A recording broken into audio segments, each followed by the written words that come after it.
Sebelum kita lanjut ke berita terlengkapnya, alangkah mulianya bagi kalian untuk tekan tombol like, dan yang belum subscribe, tolong subscribe channel ini. Beda dengan Shin Tae-yong, begini pandangan pelatih Persis Solo soal fisik Ramadhan Sananta. Pelatih Persis Solo, Leonardo Medina, punya pandangan berbeda dengan juru taktik timnas Indonesia, yakni Shin Tae-yong, soal fisik Ramadhan Sananta. Dia menegaskan Sananta bisa dimainkan selama 90 menit penuh. Diketahui Shin Tae-yong sebelumnya sempat terang-terangan mengkritik fisik Sananta. Menurut pelatih asal Korea Selatan itu, Sananta tidak cukup kuat untuk tampil selama 90 menit penuh.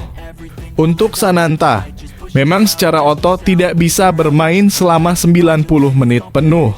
Ujar Shin Tae-yong usai timnas Indonesia pesta gol ke gawang Brunei Darussalam pada putaran pertama kualifikasi Piala Dunia 2026. Saya sedang berusaha untuk mengubah itu. Sananta sendiri harus berusaha agar fisiknya bisa bermain 90 menit, lanjutnya. Namun Leonardo Medina punya pandangan berbeda dengan Shin Tae-yong sehingga membantah pandangan soal fisik Ramadhan Sananta. Sebagai pelatih Ramadhan Sananta di Persis Solo, Leonardo Medina menilai sang striker muda itu bisa bermain selama 90 menit penuh. Mungkin Sananta di timnas dalam kurung Indonesia merasa ada sesuatu, tapi saya percaya dia bisa bermain 90 menit, lanjut pelatih asal Meksiko itu.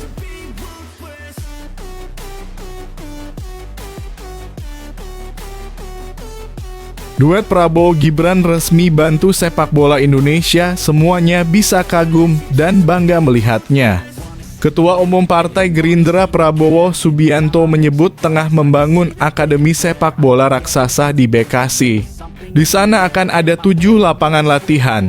Karena itu saat ini saya sedang membangun suatu akademi sepak bola, enggak jauh dari sini, di Bekasi. Sebentar lagi mudah-mudahan bulan Oktober, kita akan selesai 7 lapangan saudara, kata Prabowo.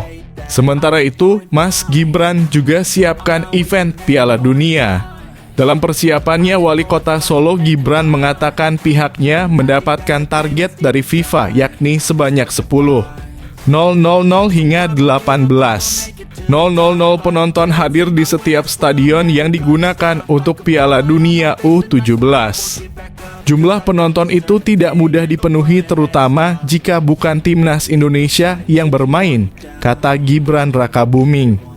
Gibran mengungkapkan bahwa akan melibatkan masyarakat terkait untuk pemenuhan penonton di Stadion Manahan Solo.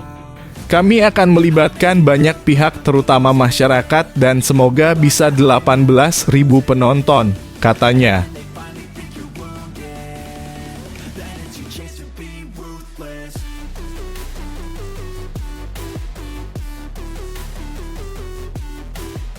Timnas Indonesia versus Irak menanti duel panas Ivar Jenner lawan ex-wonderkid Manchester United.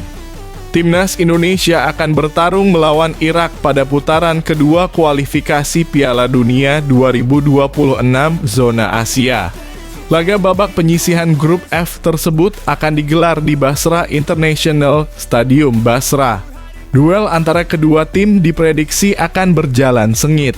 Irak merupakan salah satu tim yang diunggulkan untuk lolos ke putaran ketiga kualifikasi Piala Dunia 2026 zona Asia.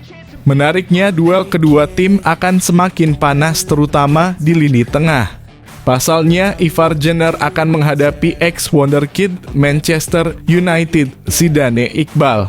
Kedua gelandang ini saat ini sama-sama bermain di Football Club Utrecht musim ini. Berbicara tentang timnas, Ivar dan Zidane sukses promosi ke timnas senior. Ivar Jenner sejauh ini sudah bermain dalam 2 pertandingan di skuad Garuda. Dia juga mencatatkan 2 caps di timnas U23 Indonesia dan caps yang sama di timnas U20 Indonesia.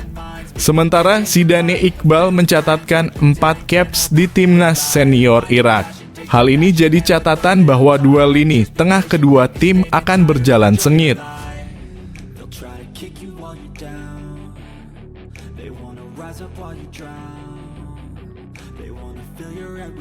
Bola Pilpres bergulir, Erick Thohir tetap pimpin PSSI usai terpental dari bursa Cawapres. Erick Thohir terpental dari bursa Cawapres. Prabowo Subianto, Ketua Umum PSSI, akan melanjutkan jabatannya hingga 2027. PSSI kemungkinan besar akan terus dipimpin Erick Thohir hingga akhir periode, seturut perkembangan terkini perpolitikan nasional. Erick sebelumnya masuk dalam bursa calon wakil presiden untuk pemilihan presiden 2024 yang digelar pada 14 Februari mendatang. Sempat diisukan bakal berpasangan dengan Ganjar Pranowo, ia kemudian kalah seturut keputusan koalisi besutan PDIP meminang Mahfud MD. Situasi itu pun belakangan sudah fix, Prabowo juga telah menunjuk Gibran Rakabuming sebagai calon wakil presiden. Dengan kepastian pasangan Prabowo-Gibran dapat dikonfirmasi, Erick Thohir tak akan berlaga dalam Pilpres 2024.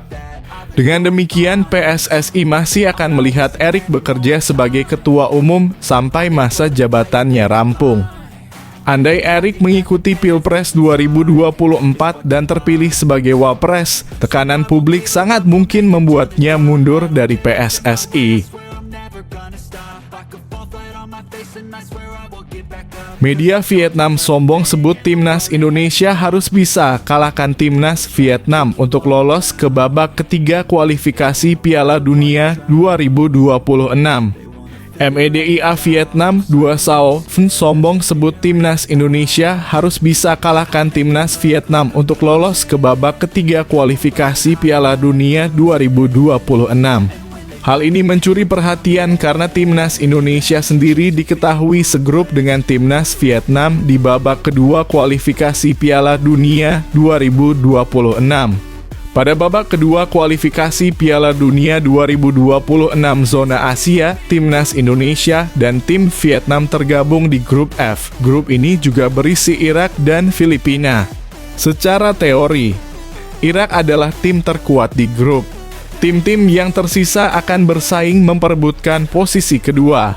Namun, pelatih Shin Tae-yong Korea yang memimpin timnas Indonesia belum meraih hasil bagus saat menghadapi tim Vietnam.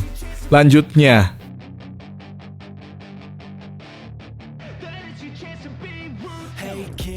Shin Tae-yong resmi dapatkan 2 pemain keturunan tambahan di lini depan, langsung jadi andalan di kualifikasi Piala Dunia 2026.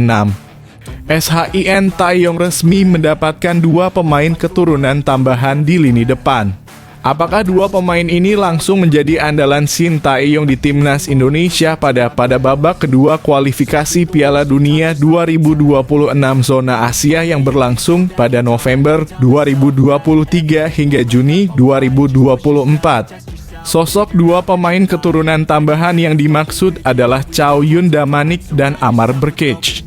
2 pemain ini memang bukan ditemukan oleh Shin Tae-yong, namun bukan berarti pelatih asal Korea Selatan itu tak dapat mengandalkan tenaga keduanya. Sekadar diketahui, Chow Yun Damanik dan Amar Brkic merupakan pemain keturunan yang dipersiapkan membela timnas Indonesia U17 di Piala Dunia U17 2023.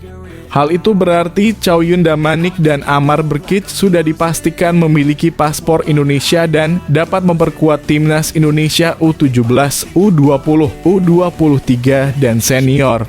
Sekarang yang jadi pertanyaan, memangnya Shin Tae-yong membutuhkan tenaga keduanya?